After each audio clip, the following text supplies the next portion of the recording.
everyone, this is Mr. Moreno. I'm going to give you a quick tutorial on one of the more complicated actions that we're doing in Photoshop. Now, I've already talked to you guys about how to download the zip folders, extract them, and how to install the different elements of the action, which is going to be the brush, the action, and the pattern. Some actions have all of those, some of them don't, but just to give you a quick preview right here, this is the folder that I downloaded, and in there you have the pattern. You install that, you install the brush. Here it gives you a preview. There's a help file here and a troubleshooting guide. Now in this folder you have the actual action right here, ATN, that's an action file, and you're going to install all of these. Now I've already gone over that in class, so I'm going to skip that for now. Now what I'm going to do is find a really good photo that's large and has about 2,000, 3,000 pixels wide. In this case, this image is almost 4,000 pixels by 2,000 pixels. That's a big image. If I zoom in 100% here, that's how big it gets. Now we don't need it that big right now. I'm going to move this action panel off, tuck it in. Now, this is a more complicated action than we've done in class. So it's important to go step by step. Number one, we have to isolate the sky from the city buildings and the streets. Now, the easiest way to do this is to use like the option select tool, object select tool right here. And for this one, I'm just going to run it across the sky this way. And now it's selected a lot of this sky. Now you can go in a little bit deeper here. Now at the very top over here, you have the brush, the select brush. You have the one with the plus and a minus. I'm going to go to the plus to add a little bit more. If I click here, it's going to add more to that selection. Now you can always zoom in and get a lot more detailed on what you want to do. Let me zoom in a little bit. Right here, you can click right there. You can click that little opening right there, and you can also change the size that you want. I'm going to add that one. Scroll across here.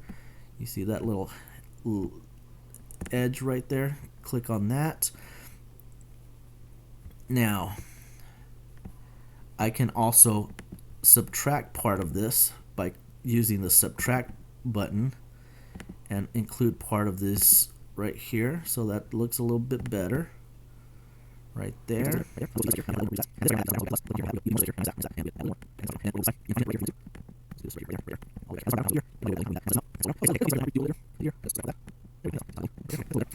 Okay, now let's zoom out. Now that we've done that, now we've selected pretty much the whole sky, but we have to separate this. So what I'm going to do is create a new layer and call this area, all lowercase letters, and then I'm going to use the fill, the paint bucket tool. I'm going to search for it. It's right here, paint bucket, and then close this. I'm going to go with the color red, and I'm basically just going to dump it on here. Now, I've already inverted this, so it's selecting the buildings, the street, everything in the foreground. So I'm going to make sure that my tolerance here is at 255. That's the maximum. And I'm going to click inside right here. Hold on, it's not working. Maybe, there we go. There we go. So I forgot to invert it. So we invert it, which means it reverses what I selected. Now I'm going to zoom out right here, and this is what we got. We painted the whole foreground, and now we're going to go to the action window, and this action is called apocalyptic brush, apocalyptic Photoshop action. Now I'm going to click play and make sure you're choosing right underneath that folder, because if you choose the folder, that play button, everything is grayed out. You can't use it. So it's right under there. Click play. Now it's going to create this layer, area 2. You can see that over here on this side. It has the eye icon, so that means it's visible. The other area that layer that I made is now invisible. You can't see that. So we're gonna stop. And it says you will finish to paint the area. Press play on the actions panel. So now what we're going to do, it says right at the very top, now you need to paint the ground or the asphalt area. We're gonna zoom in a little bit. I'm gonna deselect right here, and I'm gonna use the brush. I can make a small brush right here and basically run it across where the roads are. You can put some of them on these cars. There's a semi truck right here. I'm gonna put it right there and just basically paint around the asphalt area, the streets, the parking lots. I'm not gonna overdo it too much because I spent too much on the city buildings. So we'll go over here. Plenty of cars here, all over there. Parking lot over here. Let's go to the other side. There's a big parking lot here. I'm gonna put a couple of dots with the brush here. And basically the Photoshop action is gonna make this like fires and explosions. And I think that's about it. Let's go ahead and leave that. I'm gonna make the brush a little bit bigger here and go this way. Now, in my experience, you can also use this on some of the buildings, but it specifically tells you to do it on the asphalt, on the streets and pavement. But I'm just gonna try a little bit here and there. Maybe right here, maybe a couple here, right there. Now I'm gonna click play again. Now it's gonna create a third layer, area 3 layer. And now we have to paint the area where we want to destroy the buildings. So now we go on to the buildings. I'm not going to overdo it, but I'm going to start at the top here and then just put a couple of little strokes back here, right there. This is going to look like part of the building has collapsed. There's going to be smoke. There's going to be explosions. There's going to be like raw materials sticking out of the buildings. You don't want to overdo it too much, but I'm going to put this whole side of the building maybe on this side. If you have a couple things like silhouettes, you can always make the shape of like a helicopter, and it's going to burn that image into the buildings.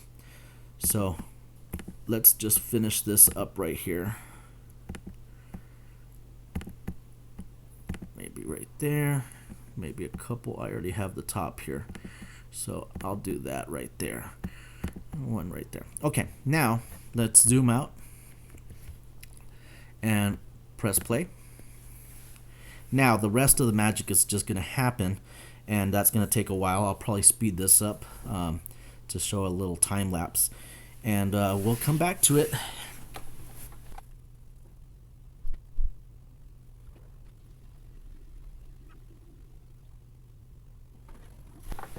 Okay, so we're almost done here, and you can already see a lot of the effects. Now, with a lot of these high-end Photoshop actions, it really does come down to sometimes less is more. Now, you can always customize how much of these effects go into this. I'm just showing you guys the quick way.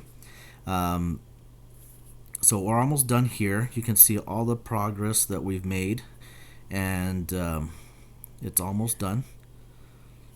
So I'm gonna speed this up a little bit again, and we'll come back to it. Okay, now we're back, and this is our final product. Let's go ahead and zoom in. Let me show you guys what it looks like full screen.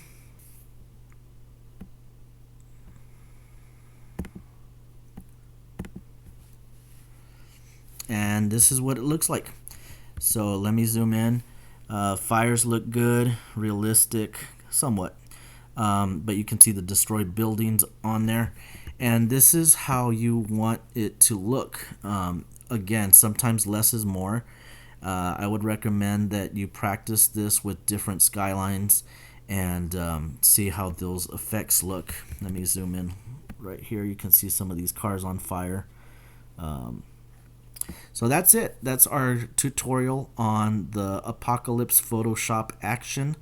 And like I said, this one is a little bit more advanced. You have to create a layer, separate the background from the foreground, and then run the script, and then it's going to create another layer.